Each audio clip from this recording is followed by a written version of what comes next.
There is a particularly left-wing politician in the United States by the name of Alexandria Ocasio-Cortez, or AOC, as she is often referred to, and she thinks that the Middle East situation can be solved by hugs and understanding.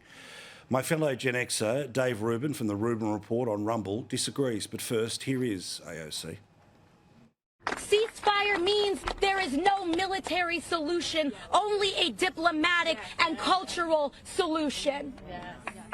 A relational solution, a reckoning with ourselves and our history.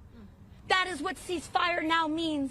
It's such complete nonsense. Basically, she said there's no military solution, meaning you have to just have a ceasefire for some sort of kumbaya moment and everybody can come together and get over this stuff. Look, the Nazis were defeated militarily. We won World War II. World wars, World War I, other wars, they are won militarily, and then you get to a ceasefire, you get to an armistice agreement, you get to some sort of understanding between two warring factions. The idea right now that AOC and Ilhan Omar and so many people across the West are calling for a ceasefire, it is only because Israel is now winning, if there is a win to be had in this. If it was reversed, if right now there were more Israelis dying and there were infiltrations into Israel and the rockets that the Iron Dome takes out were actually hitting the cities, AOC would not be calling for a ceasefire. She'd be cheering it on because she would be saying, oh, the evil Israelis, the oppressors in her very warped worldview are getting exactly what they deserve. And the truth is she wants Hamas to win. So I would say, as an American, suck it, AOC. The Marvel Studios, which have been pumping out movies for years, like Iron Man and Captain America and the Avengers, well, those used to make billions of dollars, each and every one of them. Well, the latest version is all women, all diversity, and it's the least successful opening in the franchise history. What does this tell us about our culture?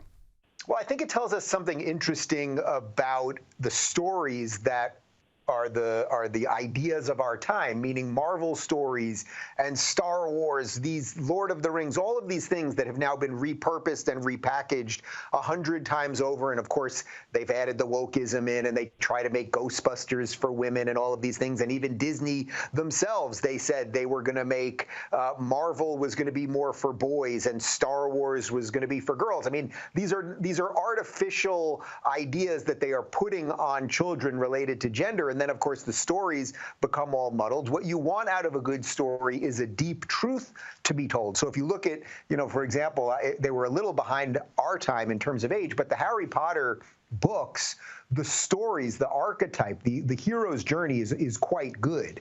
You don't have to be a 7-year-old to fully appreciate it. What's unfortunately happened with the Marvel movies is they've pushed all the wokeism in. They've pushed mostly gender stuff, but they've done a little bit of the race stuff as well.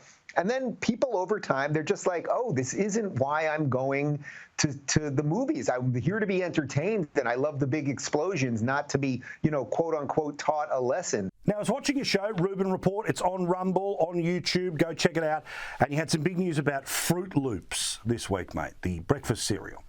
Did you see this one? I don't know if it made it to Fruit Loops Australia, but here in America, Fruit Loops is pushing diversity, equity, and inclusion on our children. So it's not just that to start your day as a 5-year-old, your mom's going to put a big bowl of sugar in front of you and rot your brain. Then they will also direct you on the back of the box. They will direct you to Kellogg's. That's the owner of Fruit Loops, and they also own Frosted Flakes and a whole bunch of the other brands that, kids, guys our age used to love way back when. I used to love that stuff, as everybody did. But basically, they are now directing you to children's books and other entertainment stories and things related to diversity, equity, inclusion as it pertains to gender and everything else.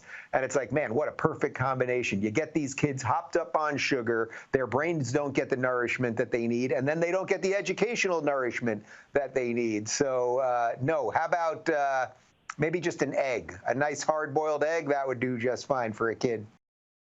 He says that now, but when his kids want that, good luck. Thank you, Dave. We'll talk to you again next week.